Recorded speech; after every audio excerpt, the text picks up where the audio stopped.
Bonjour, chers frères et sœurs. Nous sommes au-dessus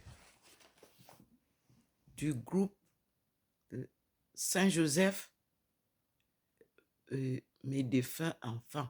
Et vous avez 2 points en haut qui guident la marche. Le Seigneur me dira, voilà 2 points.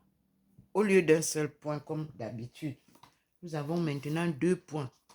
Est-ce Dieu et Jésus? Il va nous expliquer. Voilà. Est-ce notre marche, Maman Marie et moi, que le Seigneur représente pour me clarifier que je suis avec Marie? Il va me clarifier. Observez où je suis. Voilà, le petit point descend avec moi et en même temps sur l'endroit où il y a l'écuménisme. C'est-à-dire, il a fait 2 points. Il vous montre là où la lumière descend pour vous montrer où je suis assise à côté de Jésus à chaque jour. Puis, nous continuons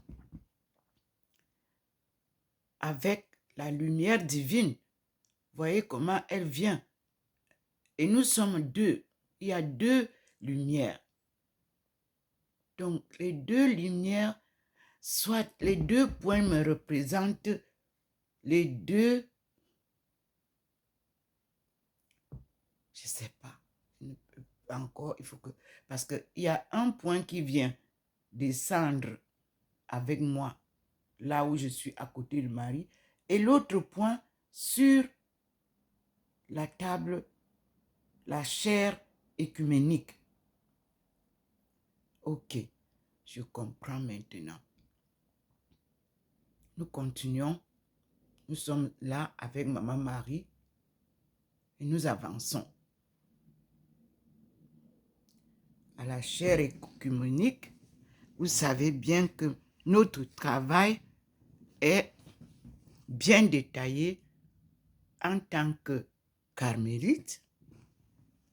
En anglais, je vous le cite puisque c'est ce que je dois faire, mais je vous éclaire un peu. Et nous allons voir ensemble qu'est-ce qui m'a été dit ce matin. Il y a d'abord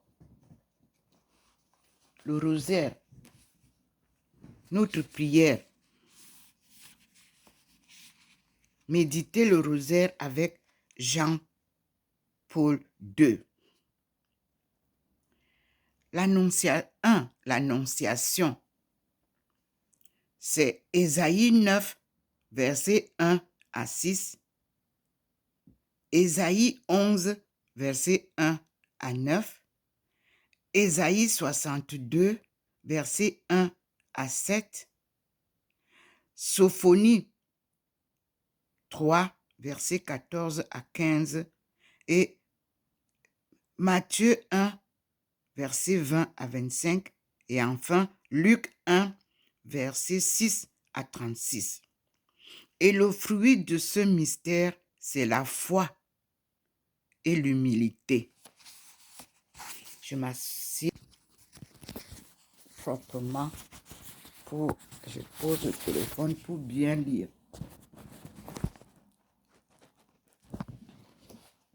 Donc, nous avons les fruits du mystère, c'est la foi et l'humilité.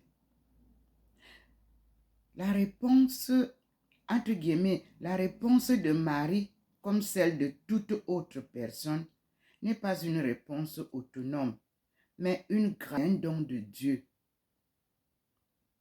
Dans cette réponse se trouve impliquée toute sa liberté, la liberté de l'Immaculée. Dans l'union de l'Esprit Saint avec Marie, l'amour n'unit pas seulement ces deux personnes. Mais le premier amour est tout l'amour de la très sainte Trinité, tandis que le second, celui de Marie, est tout l'amour de la création. Et ainsi, dans cette union, le ciel s'unit à la terre. Tout l'amour incréé et l'amour créé, c'est le sommet de l'amour. C'était le 14 décembre 1982. Jean-Paul II. C'est sa citation. Et nous continuons. La réponse de Marie au message de l'ange fut claire. Je suis la servante du Seigneur. Qu'il me soit fait selon ta parole. Jamais dans l'histoire de l'homme autant de choses n'ont dépendu du consentement de la créature humaine qu'à ce moment-là. La réponse de Marie est une réponse de foi. C'est pourquoi ce mystère nous invite à suivre les traces mêmes de la foi agissante de Marie, une foi généreuse qui s'ouvre à la parole de Dieu, une foi forte qui dépasse toutes les difficultés. C'est confère lettre apostolique pour les 8e millénaires, numéro 2, et 25 mars 1981. Puis, nous passons à la visitation. Dans Visitation, nous lirons Judith 13, versets 18 à 20 et Ésaïe 61, versets 10 à 11. Les fruits du mystère sont la charité fraternelle, l'élan missionnaire.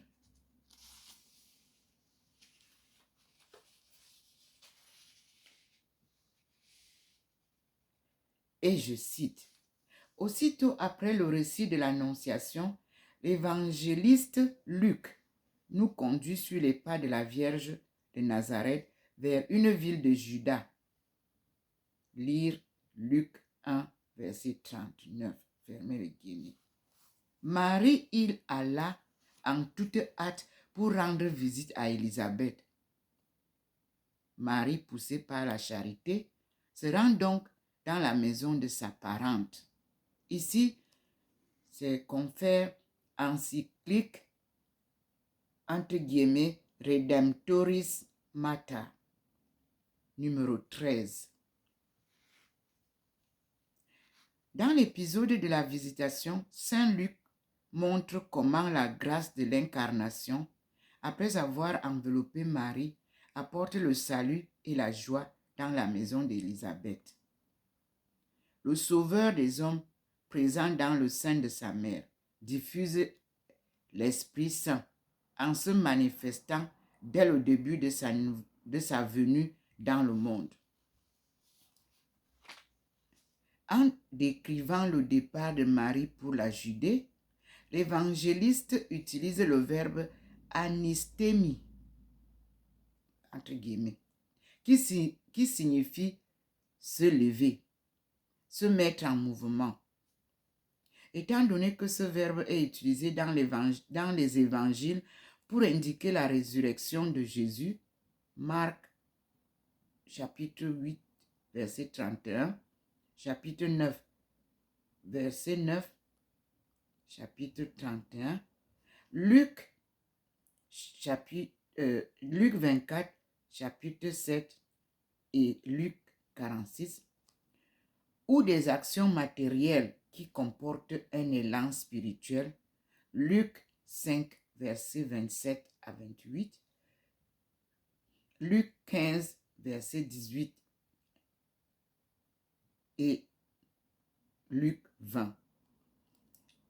Nous pouvons supposer que, par cette expression, Luc veut souligner l'élan vigoureux qui conduit Marie, sous l'inspiration de l'Esprit Saint, à donner le Sauveur du monde.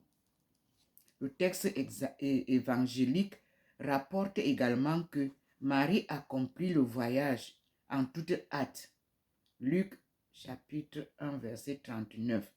Dans le contexte de l'évangile de Luc, l'indication entre guillemets vers la montagne, Luc 1 verset 39, apparaît également beaucoup plus d'une simple indication topographique, car elle fait penser aux messagers de la bonne nouvelle décrits dans le livre d'Isaïe, qu'ils sont beaux sur les montagnes, les pieds du messager qui annonce la paix, du messager de bonne nouvelle qui annonce le salut, qui dit à Zion, ton Dieu règne. Isaïe 52, verset 7. Là, c'est le 2 octobre 1996. Jean-Paul II. Marie de Nazareth se présente sur le seuil de la maison d'Élisabeth et de Zacharie comme la mère du Fils de Dieu. Telle est l'heureuse découverte d'Élisabeth. 2 points. La mère de mon Seigneur vient à moi. Fermez les guillemets. C'est l'encyclique, entre guillemets, Redemptoris Mater, fermez les guillemets, numéro 13. Aussitôt écrit Saint Ambroise, se font sentir les bienfaits de l'arrivée de Marie et de la présence du Seigneur. Élisabeth fut la première à entendre la parole, mais Jean fut le premier à ressentir la grâce. 2 points. La mère a entendu selon l'ordre de la nature, l'enfant a tressailli en raison du mystère. Elle a constaté l'arrivée de Marie, lui, celle du Seigneur. La femme, l'arrivée de la femme. L'enfant, celle de l'enfant. Les deux femmes échangent des paroles de grâce. Les deux enfants agissent au-dedans d'elles et commencent à réaliser le mystère de la miséricorde en y faisant progresser leur mère, au pluriel. Encyclique, entre guillemets, Evangelium Vitae, numéro 45. Merci Seigneur. Et nous passons à la naissance de Jésus. Ésaïe 42, versets 1 à 7. Et Luc 2, versets 1 à 20. Les fruits du mystère sont la pauvreté de cœur, l'esprit d'adoration.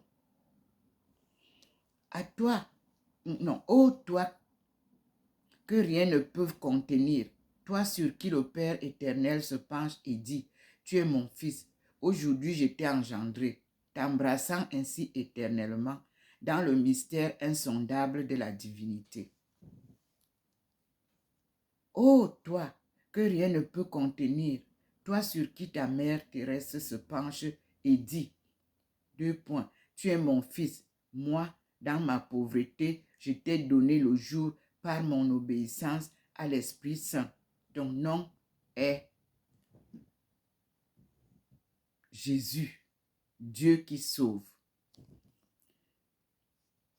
Voilà pourquoi l'Église élève la voix pour annoncer le mystère inouï et proposer à nouveau à l'homme contemporain et la femme contemporaine l'admirable échange entre ce qu'il est avec ses limites et ce qu'elle est avec ses limites et le tout d'un Dieu qui est venu à sa rencontre dans la chair fragile d'un enfant. Pour que les hommes et les femmes découvrent sur le visage de cet enfant le sourire d'un Dieu qui veut que chaque enfant soit pour lui un fils dans le Fils. C'est cela la vérité de Noël.